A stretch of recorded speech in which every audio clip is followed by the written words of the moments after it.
恭敬大德圣定，为是法会记忆轻众生，轻益众生，轻转妙法论教导我们如何了生脱世离苦得乐，殊真无生。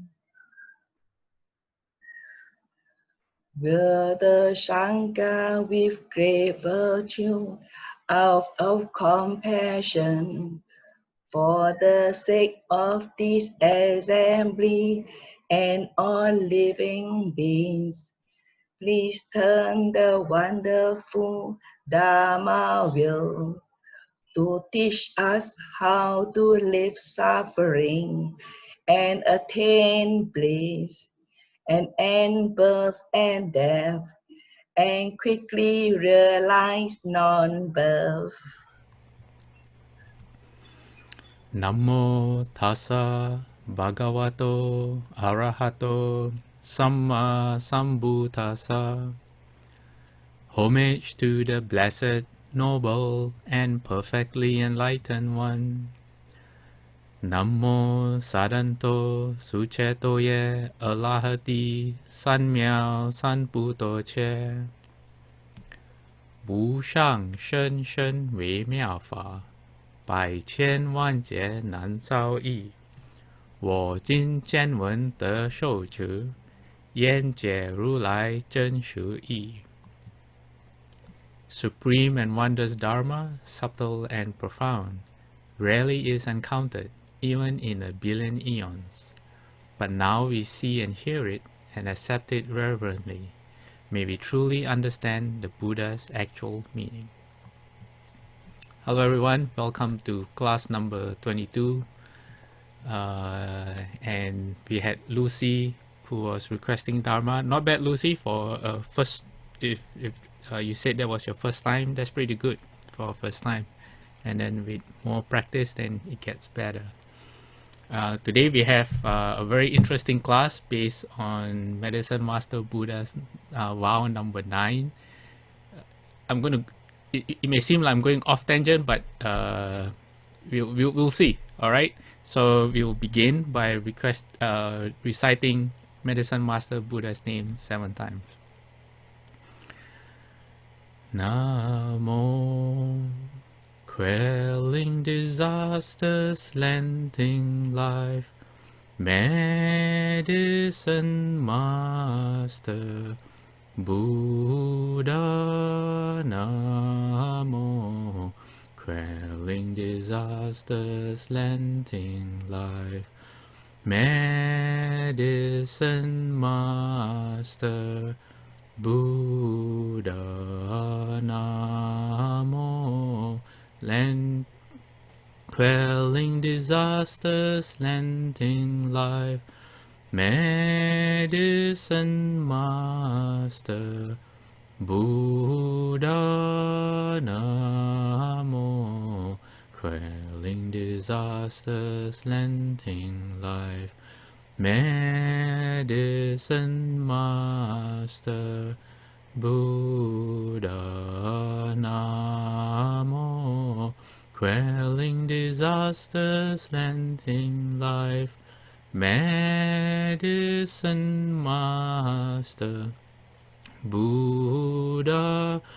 Namo, quelling disasters, lending life, Medicine Master Buddha. Namo, quelling disasters, lending life, Medicine Master Buddha. Medicine Master does come one, Medicine Master does come one, Medicine Master does come one, Medicine master does come one. Okay, let me change. Oh, not yet. Not time for dedication of merit. Oh, okay. So last week we covered the 8th vow, which was a bit tricky because it speaks about gender. Did everyone, if you are on the WhatsApp group that's related to this class, I hope you receive the Lotus Sutra as well as the Vimalakirti Sutra that I covered in the last class. Did any of you read it? Anyone has any thoughts or things they would like to share, or was there anything that I missed out in terms of gender and the dharma that you felt was interesting that we can share with everyone? Anyone? Did anyone read those parts of the Lotus Sutra and the Vimalakirti Sutra? Okay, those are very interesting parts of the sutra, especially Tammy. If Tammy is online, I hope you gave that you read the sutras, because it does, I hope it addresses the concerns about how gender is treated within the Dharma. Okay, share screen. Okay, we'll Tammy. Okay, Tammy says she doesn't have WhatsApp. Okay, I know we have 2 Tammys. Oh yes, the one I emailed you, Tammy. I realized you don't have WhatsApp, so I email it to you. Yeah. Okay, so the 9 great vow. I'm gonna put my palms together and I invite everyone to join me. I vow that in a future life, when I attain Bodhi, I shall liberate sentient beings from the nets of demons and the bonds of external sects. If they have fallen into the dense forest of evil views, I shall lead them to have proper views and to gradually cultivate the practices of bodhisattvas, so they will quickly realize unsurpassed, proper and equal Bodhi. Okay. So this view has to do with people who are not within Buddhism. And if you ask me, also within Buddhism as well, because some of us have views that do not accord with what the Buddha taught. And there's many reasons for that. There's some views that we have been consistently told as we were growing up as a story. It becomes our a belief, becomes a reality for us, although we have no way to prove it otherwise or not.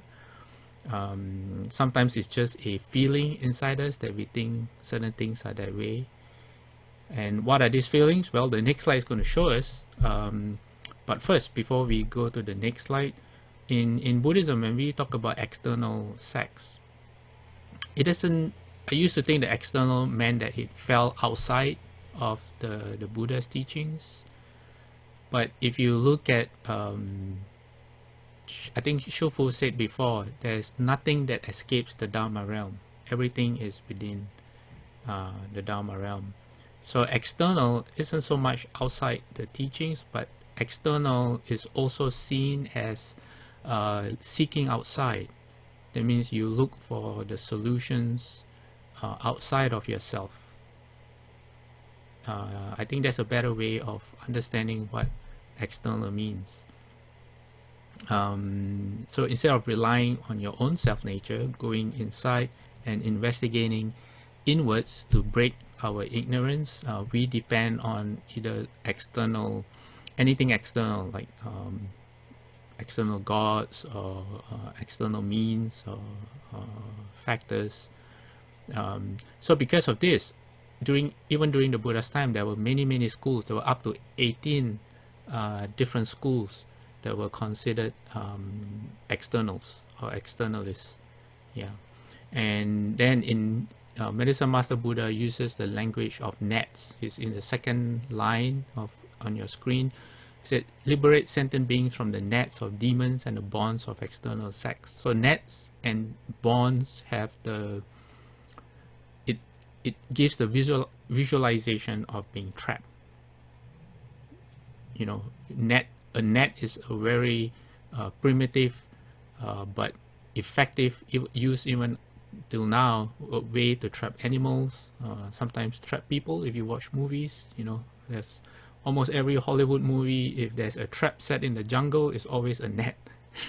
there's disguise, what's the word? There's camouflage on the ground that you don't see. You step on the net and then it pulls you up. Yeah, so once you get into a net, it's very hard to get out of. So Medicine Master Buddha wants to help you get out. Okay, so one way to understand what an external sect is to understand their teachings or the views that they have, which are usually wrong views. That's why they're called external sects.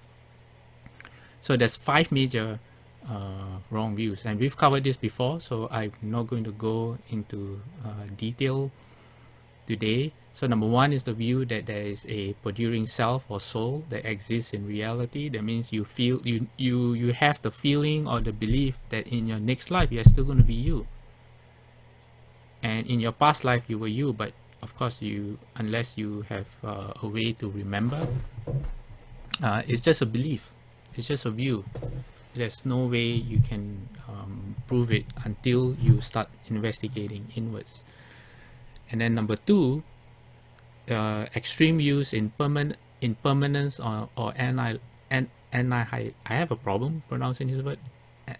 Annihilation. Yes, annihilation. So permanence means that you are everlasting. You go on. You nothing happens to you. Your soul is always there. And then the opposite of that, annihilation, is that when you die, there's nothing. There's the void. My father used to believe in that a long time ago. He said, you know, after death there's just nothing.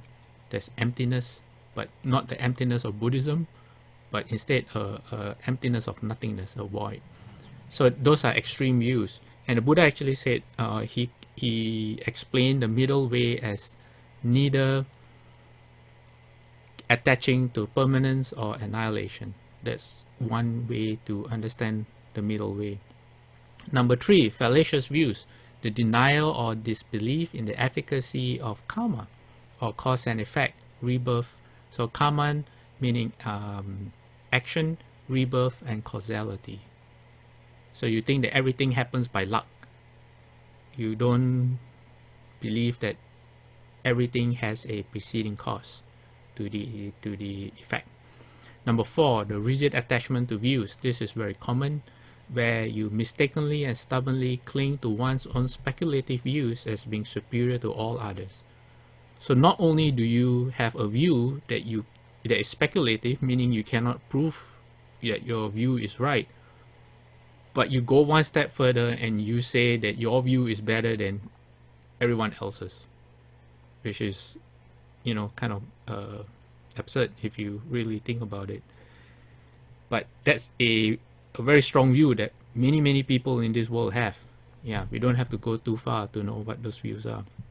And then number 5, the rigid attachment to the soteriological efficacy of rites and rituals. This is thinking that ceremonies, services, things that you do have a efficacious nature where you cleanse yourself of your karma. For example, the Buddha said himself, bathing in the river Ganges, that is practiced till today, where people believe that if you can bathe in the river, the water of the river Ganges, the water is able to wash away your sins. So what that does as a wrong view is not that the act itself is wrong, it's relying only on the act. So say if you go to a Mahayana temple, we have a lot of ceremonies which are similar to rites and rituals. So if we only do that but do not use the ceremony as a way to look inside and transform ourselves, then you want to be careful of having that kind of view. So you want to know what the ceremony is trying to do. You want to investigate the reasons, you want to investigate the text that's used, you want to investigate why we do this in the ceremonies, because they're all designed for you to turn your focus and your attention inside to your speech, your body, your actions, or your body, the speech, the things that you say, and to the thoughts that are floating in your head. All right, okay. So in order to, how you say, in my investigation for the ninth vow, I found this sutta called the Brahmajala Sutta, the Brahma Net Sutta, the all-embracing net of views. This is, at first I thought it was the Brahma Net Sutra that contains the Bodhisattva precepts that we hold, but it's not. This is a different sutra. This is called the all-embracing net of views. And I actually read this sutta a long time ago, many years ago, and I found it really interesting. And today what I've done is I've I picked the most interesting parts of the sutta and to share with you. I see we have some questions in the chat box, and I will towards the end of the class I will address those questions. So you see in front of you in the Brahmajala Sutta, the Buddha actually outlined 62 wrong views. These 62 views will not lead you to ultimate liberation. And he classified them in the categories you see in front of you. In eternalism, meaning things are always stay the same. There's 4 different ways you can reach that kind of view. And he outlines all the different, so there's eternalism, there's partial eternalism, that means some things do not change, some things do. And then there's finitude and infinity of the world, that means in the world there are certain things that has a limit and some things are limitless. And then there are doctrines of endless equivocation that has to do with how you present something and so on. Today I have only enough notes for views 1 to 8, so I hope that by the time we get to number 8, the time is kind of up. All right, okay. So we are going into the Brahmajala Sutta right now, and this is wrong views 1 to 4, which has to do with eternalism. So because this is a sutta, and this is what you see in front of you is actually what the Buddha said as recorded in the sutta. So as I read it, I'm going to put my palms together, and I invite you to do the same if you feel like. So the Buddha said, there are bhikkhus, some recluses and Brahmins who are eternalists, and who on 4 grounds proclaim the self and the world to be eternal. And owing to what? With reference to what? To these honorable recluses and Brahmins proclaim their views. Okay, so what the Buddha is quantifying or giving context is that what's eternal? The self and the world. Okay, so this views 1 to 4 has to do with the concept of a self and the world. And then he asks, how do they get these views? Okay, so views 1 to 4. So in the first case, so I'm going to read it again. In the first case, bhikkhus, some recluse or a Brahmin, by means of other endeavor, application, diligence, and right reflection, attains to such a degree of mental concentration that with his mind thus concentrated. What does concentrated mean?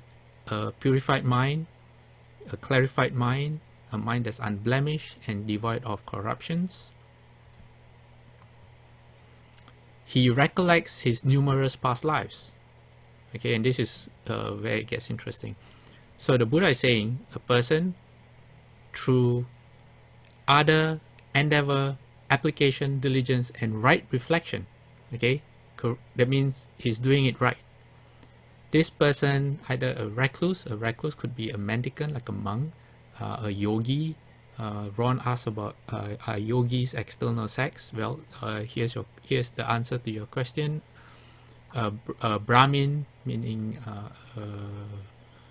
someone who, I think Brahmin usually means like a gentleman, but basically what the Buddha says is if you concentrate your mind and you do it right and you achieve to such a degree of concentration, this person in the first instance of wrong view recollects his past lives from one to many hundreds of thousands of past lives. Okay, so this is the first case. From one life to many hundreds of thousands of past lives. And then in the second case, he goes even further. This person recollects his past lives from 1 to 10 eons of world contractions and expansion. So it is said that the world, the physical world that we live in, undergoes a cycle. And the cycle involves a contraction. Contraction meaning the world gets destroyed. And when the world gets destroyed, the corresponding heavens, I think right up to the dhyana heavens, get engulfed by fire. That's the last disaster that destroys the world. And over a long period, it starts to expand and then gets populated again by living beings. So this person, his meditative skills are so great that he can go back in his the seeds of his karma, in his eight consciousness, and recollect before him he sees all these seeds or his past lives for so long. Okay, and then the third one is even greater. Now from 10 to 40 eons of world contraction and expansion. And anyone want to guess what the fourth one is? Does anyone know? So the first one is 1 to many hundred of thousands of lives. And then the second one is 1 to 10 eons. And then the third one is 10 to 40 eons. What do you think the fourth one might be?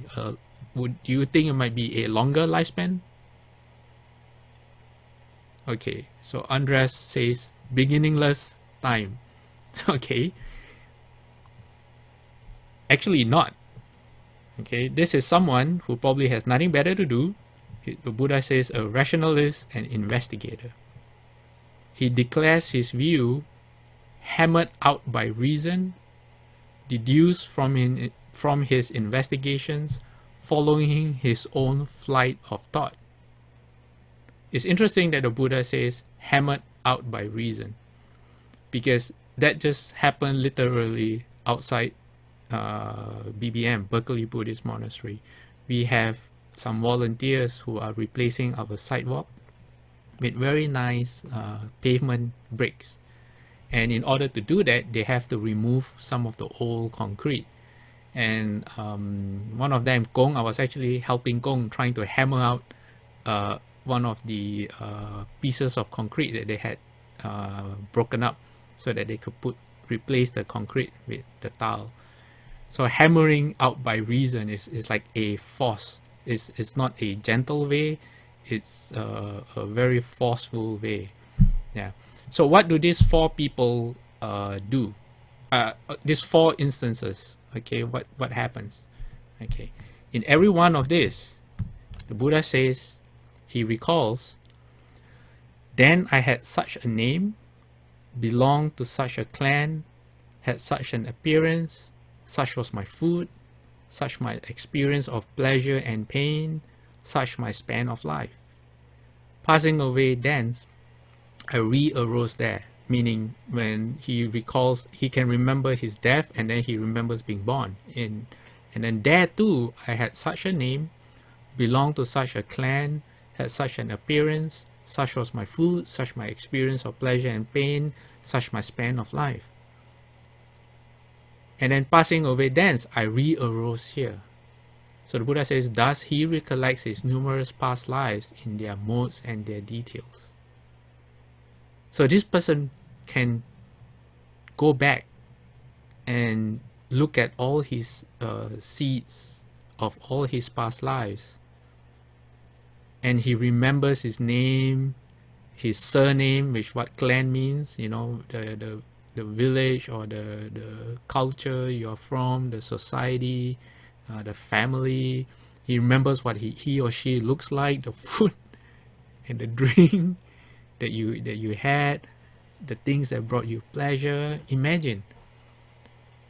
So how long for some of these people? Well, let me go back. From anywhere from one lifetime all the way to 40 eons of world contractions and expansions. Okay. Sorry, I just moved the slide back to the slide before. Now I'm going to move it back to the slide. So what's next? Because of this, because of his own experience, the Buddha says he speaks thus: the self and the world are eternal, barren, steadfast as a mountain peak, standing firm like a pillar. And though these beings roam and wander through the round of existence, pass away and re-arise, yet the self and the world remain the same, just like eternity itself. And then he explains why. He says, what is the reason? Because I, by means of other endeavor, application, diligence, and right reflection, attain to such a degree of mental concentration that with my mind thus concentrated, I recollect my numerous past lives in their modes and their details. For this reason, I know this: the self and the world are eternal, barren, steadfast as a mountain peak, standing firm like a pillar. And though those beings roam and wander through the round of existence, pass away and re-arise, yet the self and the world remain the same, just like eternity itself. So imagine, you can go back so far through time that it's so hard to explain and to quantify. And you see all the worlds come into being, and you see it's always been you, or so you think. Even the world that comes and goes, it's almost like the same. Why? Because it's populated by living beings who are propelled by greed or desire, anger, and ignorance. So the details may be different, but it's always the same thing. People are always chasing after happiness and not be able to get it. They're always fighting. They're not having fun. They're suffering. So this is how you get the first four of the wrong views. So, but to these people, it's not wrong, because if this was a scientific experiment, the data is all there. It is backed up by data. It is proven. But the Buddha would say, oh, your sample size is not big enough. Therefore, you are only getting a piece of the pie. You're not getting the whole, you don't know the truth of it yet. What you have is just a partial view. You're just looking at the world through a keyhole. Yeah, instead of a window or nothing in between you and your view. Okay, so this is the first wrong views, okay, 1 to 4. Okay, now this is where it gets a bit interesting. Wrong views 5 to 8, partial eternalism. We are still on the Brahmajala Sutta. So the Buddha says, there are bhikkhus, some recluses and Brahmins who are eternalists in regard to some things, and non-eternalists in regard to other things, and who on 4 grounds proclaim the self and the world to be partly eternal and partly non-eternal. And owing to what?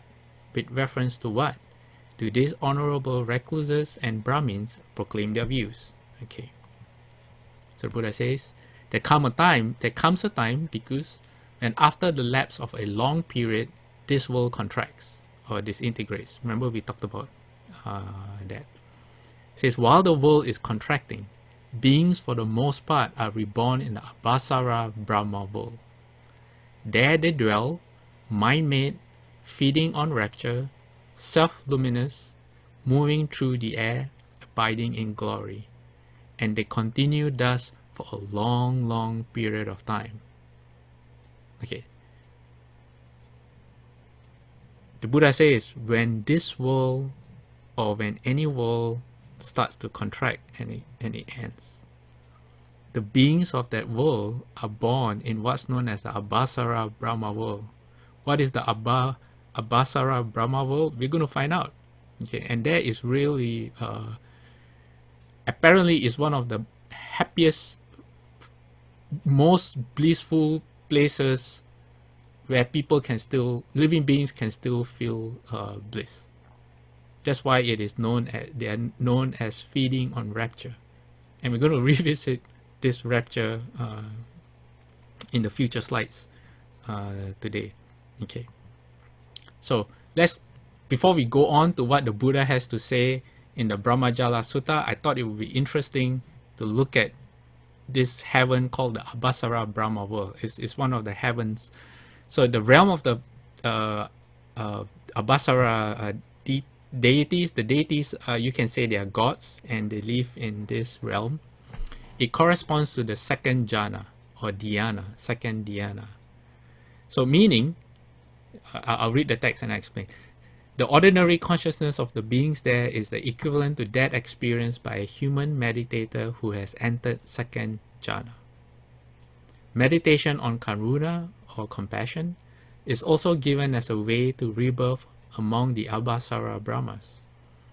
The Abhasara realm is said to be the goal of great ascetics. So this is from the book called The Buddhist Cosmos. The Buddhist Cosmos is a really interesting book that I think I've shared on WhatsApp. If I have not, someone on the WhatsApp group just remind me and I can share it again. It's a free book that you can get online. So if any one of you has ever entered the second dhyana, you know what it's like to be in this heavenly realm. And if you are skillful in entering and remaining in the second dhyana, when you pass away and you're able to maintain your mindfulness, guess what? That's where you're going to be reborn. In the Abhasara, you become an Abhasara deity. Yeah. And in the Buddhist Cosmos, through the text that the Buddha has given us, the author said that if your practice is compassion or karuna, that's one way to get access to this world. Or basically, karuna is a very important foundation for the second dhyana. Okay. So now we're in the second dhyana, just to have some context to what's the difference between the first dhyana. Okay. In the first dhyana, there are what is called 5 factors of mind that still exist. Meaning, in the first dhyana, where Shifu says that your physical breathing will stop. That means you don't have air coming in and out your nostrils into your lungs to survive. You still have, number one, an application of mind. Your mind is still active. And vichara, which is a sustained application of mind. It points to concentration. Number 3 is rapture, which is what the beings of the Abhasara realm feed on. You still have rapture, bliss, and Tathagata. I haven't investigated what that means actually, but it's described as gone to oneness. What happens in the second dhyana? In the second dhyana, the first 2, which is vitaka and vichara, apparently those has to do with like say speech. When you have thoughts forming as speech in your mind, it has to do with the first 2, vitaka and vichara. You don't have this anymore. Your mind becomes so refined that you leave that behind. And what you have are number 3, rapture, sukha, bliss, and ekagata. Alright? So what is rapture? What role does rapture have to play? Okay. This is what you see, this graphic in front of you is how precepts help people concentrate. So from precepts, This is like a snake and ladders game. You know, I think most of you have played snake and ladders before. Okay, so you start with precepts. Because of your conduct, you don't do anything wrong. There's nothing to feel remorseful about. You get to joy and gladness. Because why? You've done nothing wrong. There's nothing to regret. So you feel joy, you feel gladness. And the joy or gladness leads to rapture. What's the difference between joy and rapture? Rapture has to do with the body. I have a slide later that describes rapture as kind of like a, it says like a tingling of the skin, like your hair standing on end. If anyone here is in control of their chi, you know, like if you practice Tai Chi for a long time, you understand what I mean when they point to that rapture of the tingling of the skin, which is one way to describe what rapture is. And it says that okay, when we come to the slide, you know. And then rapture leads to tranquility, which is your mind really calms down because your body feels so comfortable. Then there you get real happiness, and from your happiness you can concentrate even more. And then when your mind quietens down and you're no longer disturbed by the six consciousnesses, then you see through the things, what's called wisdom of seeing things as they are. And then the next one, disenchantment and detachment, meaning your desires, you let go. Your desires disappear. You have no more attachments. Okay, so that's rapture. Okay, so priti in Sanskrit, so rapture is priti in Sanskrit. It also means joy or like zest. And having rapture helps to tame the mental hindrances of malice, meaning, you know, malice is that deep-seated resentment and wish that harm come to someone, malice. And sloth and torpor, meaning feeling sleepy or feeling lazy. When you meditate, your eyes close and then you just keep on nodding, and you are, how you say, slow to move. Rapture helps control that. And rapture also refreshes the body and the mind and manifests itself as physical and mental tranquility. Again, if you are someone who has done Tai Chi or Qigong for a long time, and you are able to control the movement of Qi in your body, this will make perfect sense. Okay. Still on rapture, it is said that the most elemental types of rapture involve, okay, this is what I was talking about, physical reactions such as horripilation, hair standing on end. And then as the experience becomes ever more intense, it becomes transporting rapture, which is so uplifting that it makes the body seem so light as almost to levitate. Okay, second dhyana. This is what it's like. If you ever wondered what second dhyana is like, well, and then it says, ultimately rapture becomes all-pervading happiness that suffuses the body and mind, cleansing it of ill will and tiredness. So that's why when you enter the dhyanas, Shufu says the first dhyana you can sit up to 7 days, and the second dhyana, I don't remember, I think it was maybe a month. You can sit like really long and not be bothered by hunger. You don't want to eat food. Why you don't want to eat food? Okay, this is why you don't want to eat food. It is said that in the Sutta SN, I can't recollect right now what SN stands for, but SN 418 corresponds to a certain sutta in the Pali canon. It is said that when the Buddha was in one of the villages, Mara, or the evil one, I think hypnotized, or he may have told the villagers some stories, so they did not give any offerings to the Buddha. So what did the Buddha do? He said he will instead feed on rapture like the Abhasara Devas. It means he will feed on dhyana bliss. So in every day, when the monks eat food and the nuns, we recite a verse that has to do with dhyana bliss for food. We wish that all living beings can try dhyana bliss. So this is what happens.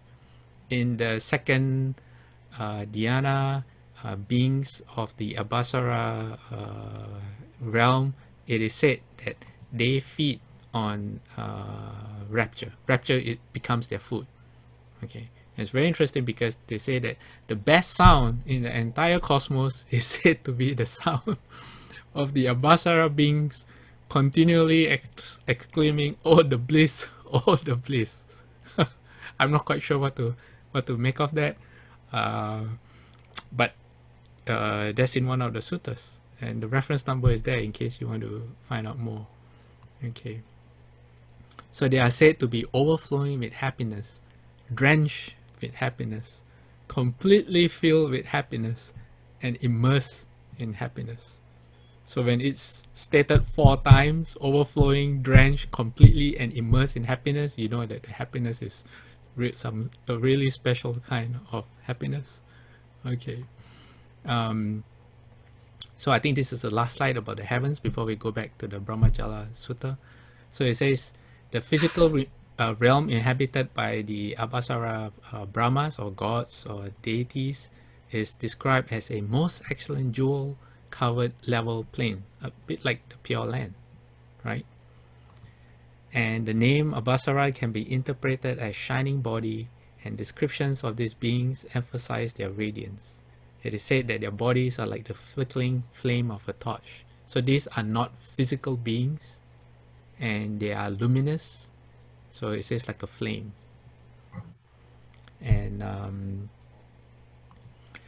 the Bodhisattva long ago, this meaning the Buddha, spent 7 kalpas or kalpas being reborn as an Abhasara Brahma, and then at the onset of the next kalpa, being reborn as a Mahabrahma in an empty Vimana. Vimana means realm, heavenly realm. Okay, this is significant. This last sentence about how the Buddha in a past life was actually a being in the Abhasara heavenly realm, and then he was reborn as a Mahabrahma. Mahabrahma means great, Brahma the great. Okay, why? All right, because this leads to actually the wrong view number 6. Okay, we covered wrong view number 5. This is wrong view number 6. Okay.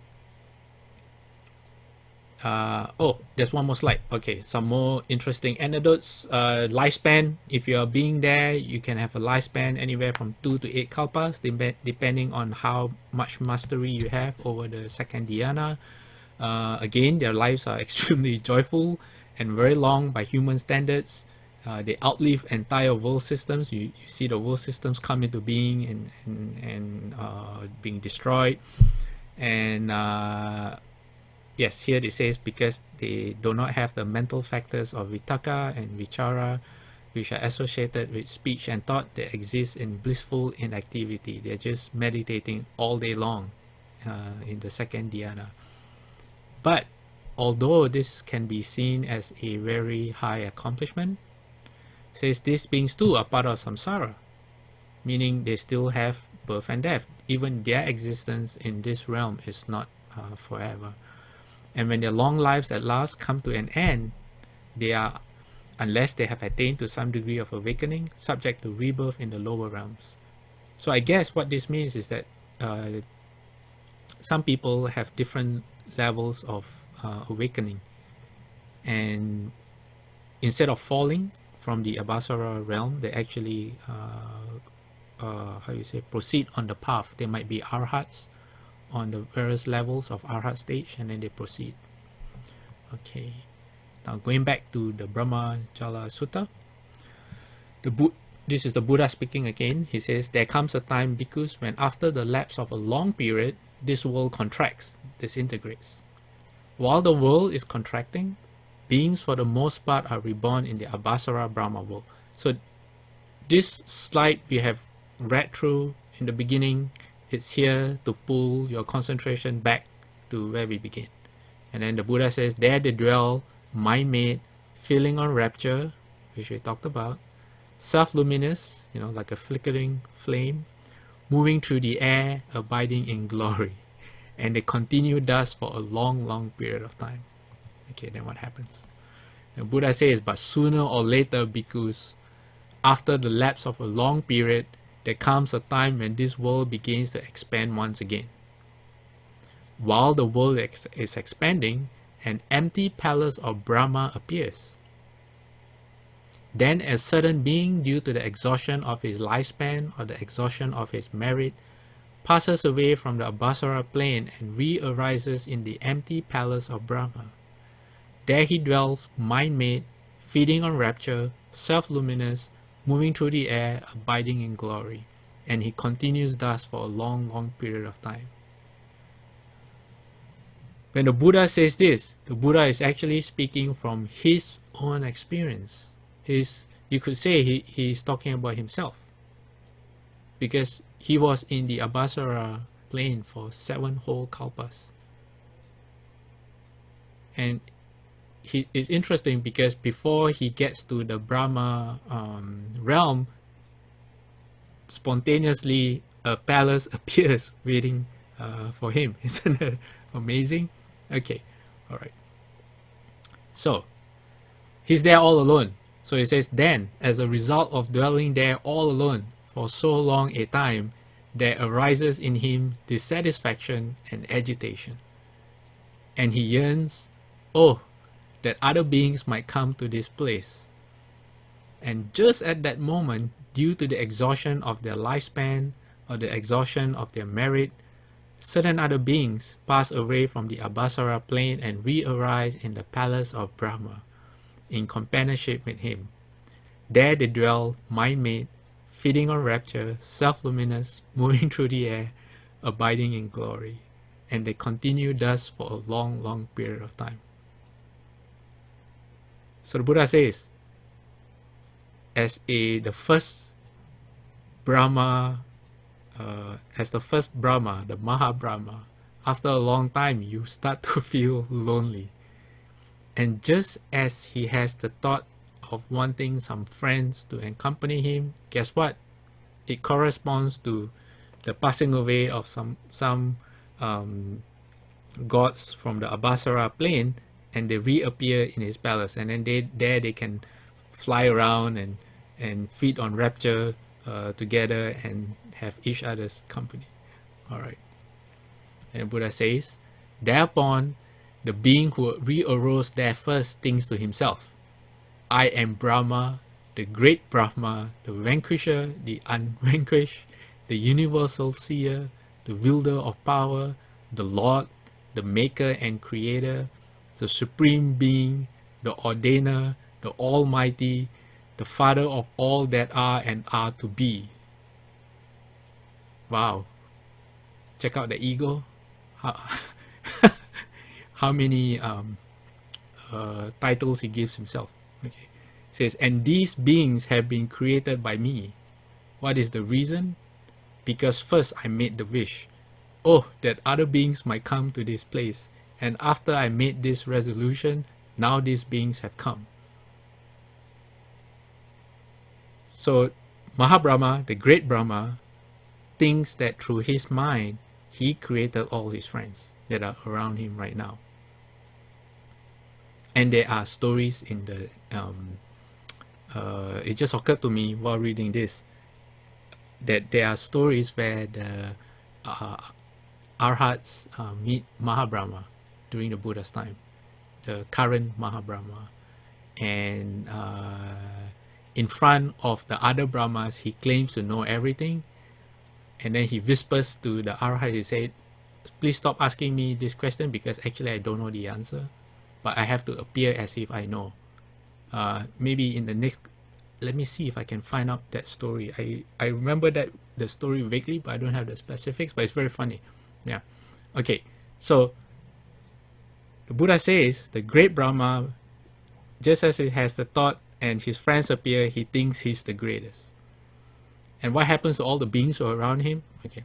And the beings who re-arose there after him also think, this must be Brahma, the great Brahma, the vanquisher, the unvanquished, the universal seer, the wielder of power, etc., etc., etc. And we have been created by him. What is the reason? Because we see that he was here first, and we appeared here after him. So everyone else in the palace also shares the view that, oh, he must have created us because he had the thought. And after he had that, he created us from his mind. Yeah, basically that's what they think. And the Buddha says, herein, bhikkhus, the being who re-arose there first possesses longer life, greater beauty, and greater authority than the beings who re-arose there after him. So they have good reasons to have that the thought. Because why? Because the Mahabrahma is a level above the other Brahma heavenly beings. Above in what? He has a longer life, he has greater beauty and greater authority, meaning he can do more things than the other beings are capable of. So you can't blame them for having that thought. Alright? Okay, now this is where it gets interesting. The Buddha says, now bhikkhus, this comes to pass that a certain being, after passing away from that plane, takes rebirth in this world, meaning the world that we are in right now. Having come to this world, he goes forth from home to homelessness, meaning he becomes a mendicant, becomes a monk, a yogi. Buddha says, when he has gone forth by means of ardor, endeavor, application, diligence, and right reflection, he attains to such a degree of mental concentration that with his mind thus concentrated, he recollects his immediately preceding life, but none previous to that. Okay, so this is one of the companions of Mahabrahma, whose life has ended. He comes to this world, he's reborn in this world, he walks the path, he has great levels of concentration, and he can remember his past life. Okay. He speaks thus, we were created by him, by Brahma, the great Brahma, the vanquisher, the unvanquished, etc., etc., etc. He is permanent, stable, eternal, not subject to change, and he will remain the same, just like eternity itself.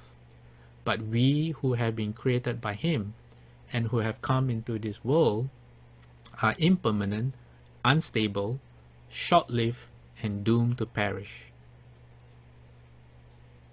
Okay, everyone got that? Okay. Oh, that was the last slide. Okay, so this being recollects his past life and he realizes that, oh, I remember now. When I was there in this great Brahma heaven, there was already a Mahabrahma who created me and all other beings by his mind alone. And he is still there. Why? Because he is eternal. So he assumes that Lord Brahma is eternal. But everything else is not eternal. Why? Because his lifespan there ended and he came into this world. So this is wrong view number 6, which leads to a part. Some things are eternal and some things are not. Okay, wasn't that interesting? At least to me it was. I find there's not much to do with practice. There are, but it's very interesting to know the whole Buddhist cosmos. Okay, I'm going to show Hilda. Hilda had a question about one of the heavens from last week. As I am looking for my text, does anyone have any observations or anything they would like to share?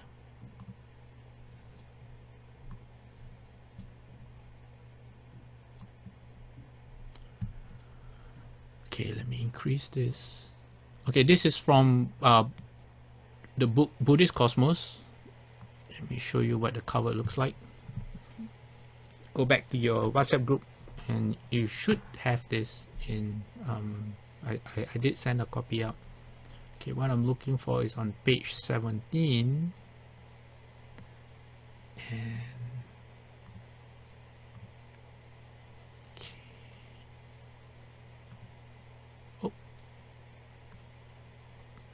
okay, so Hilda's question was about the formless realms, and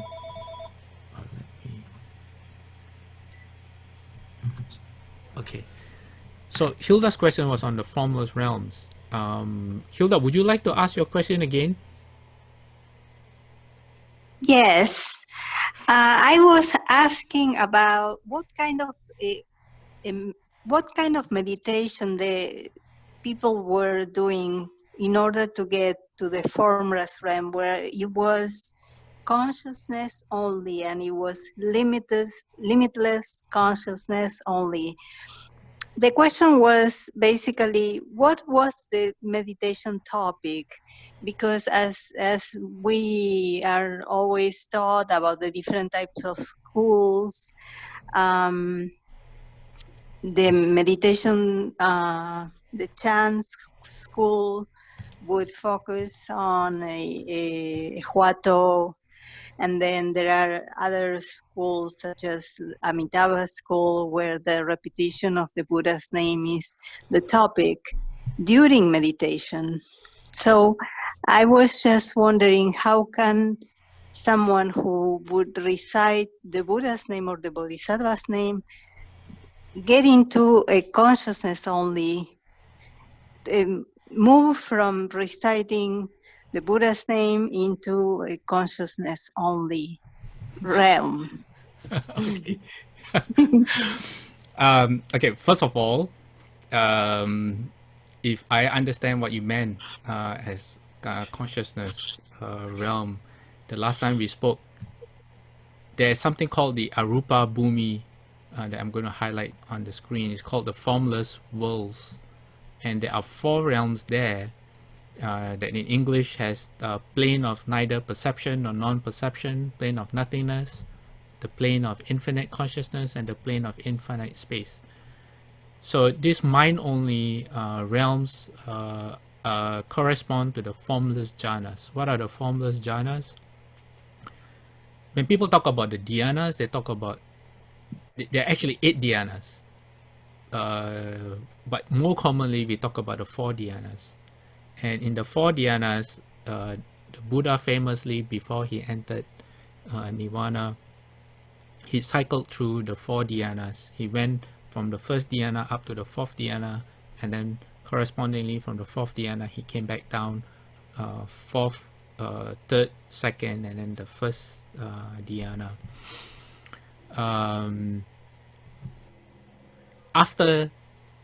So the 8 dhyanas, after the first 4, they are the formless dhyanas. And if I am not mistaken, the Buddha, when he was a prince and he left the palace, the first 2 teachers that he found taught him 2 of these formless dhyanas. But the Buddha in his, so these are very, very high levels of concentration.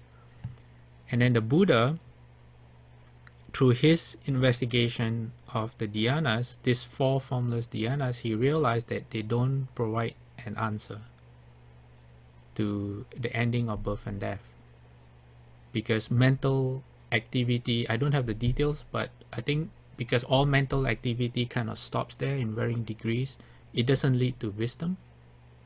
So that's why the first 4 dhyanas are more conducive in terms of practice, because the Buddha recollected that when he was a young boy and he was sitting under the tree and watching people plowing the land, and he saw that there were insects being taken out from the ground and worms, and I think the birds were eating the insects, and he was thinking about how there's a lot of suffering in life.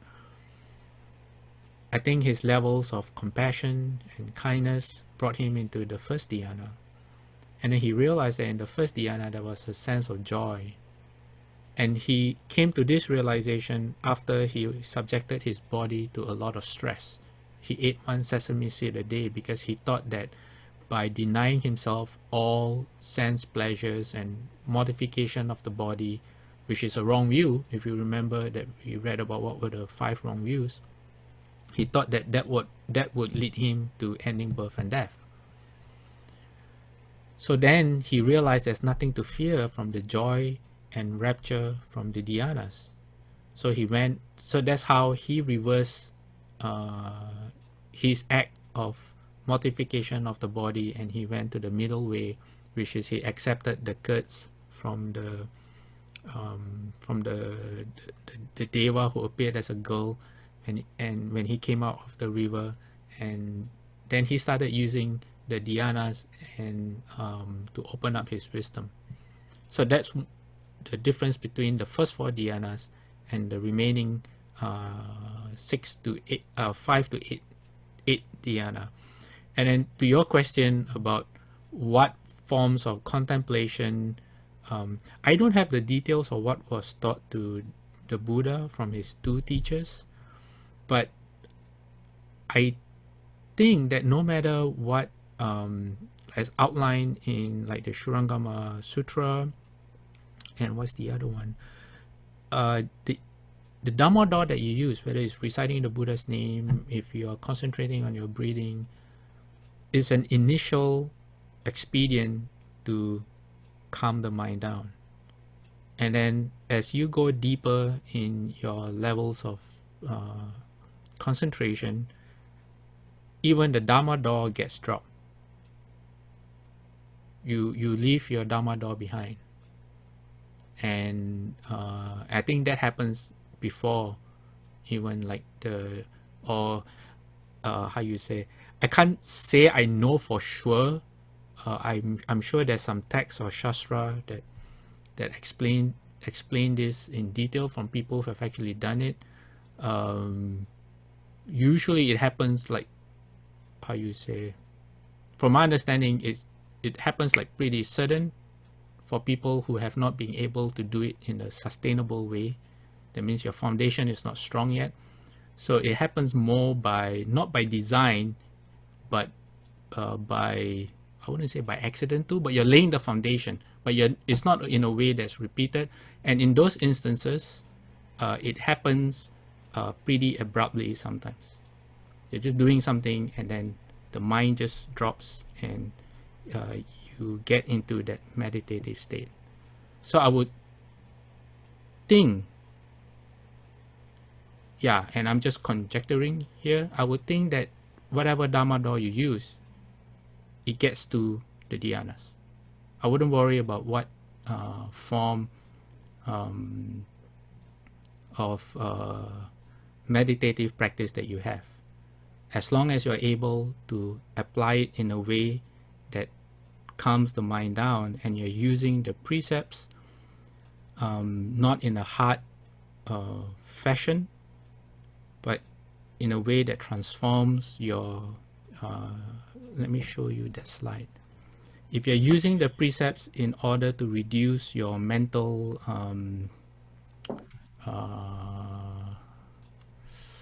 defilements, then you will get there. Okay, so if you look at your screen, it says on top, it says when a person acts in violation of the precepts, he excites and reinforces the very same mental factors his practice of meditation is intended to eliminate. Okay, that's one way of seeing it. And then at the bottom, this is what the Buddha said when he was talking to a monk named Mahanama. He says, at any time when a disciple of the noble ones is recollecting virtue meaning like precepted behavior, his mind is not overcome with passion, not overcome with aversion, not overcome with delusion. His mind heads straight based on virtue. And when the mind is headed straight, the disciple of the noble one gains a sense of a goal, gains a sense of the dharma, gains joy connected with the dharma. In one who is joyful, rapture arises. In one who is rapturous, the body grows calm. One whose body is calm experiences ease. In one at ease, the mind becomes concentrated. So what I'm trying to say is that in most of the my understanding from the text that I've read is that your conduct, your actions, your speech, your thoughts, shaped on a foundation of precepts, is the determining factor for entering concentration, rather than the dharma door that you choose. The dharma door is an expedient that, provided you have the right foundation, is just a way for you to concentrate your mind. Does that help, Hilda? Yeah, it's wonderful. I appreciate it a lot. But I still have one question, which is when by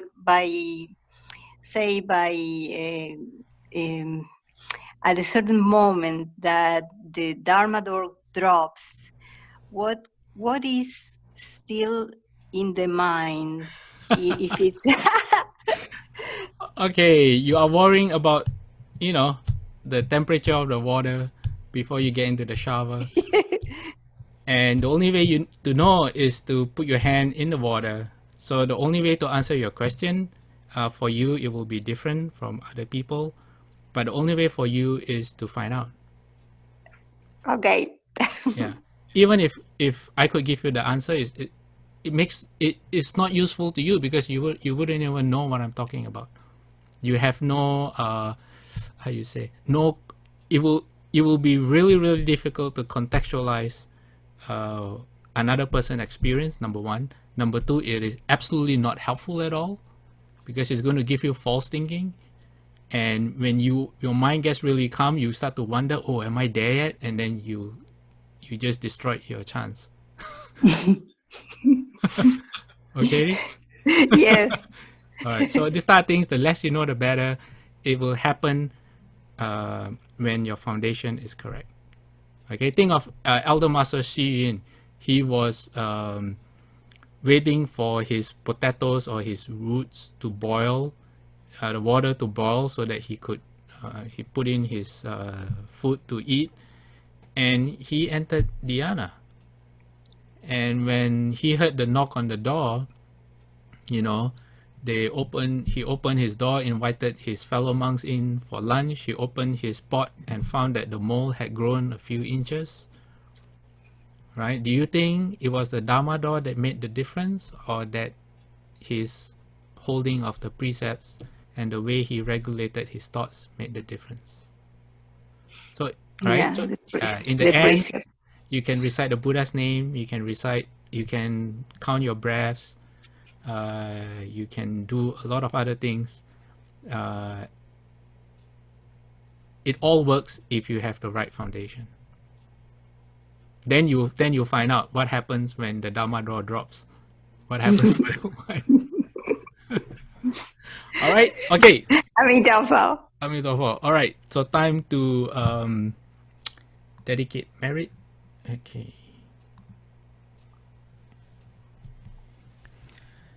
May every living being, our minds as one and radiant with light, share the fruits of peace with hearts of goodness, luminous and bright.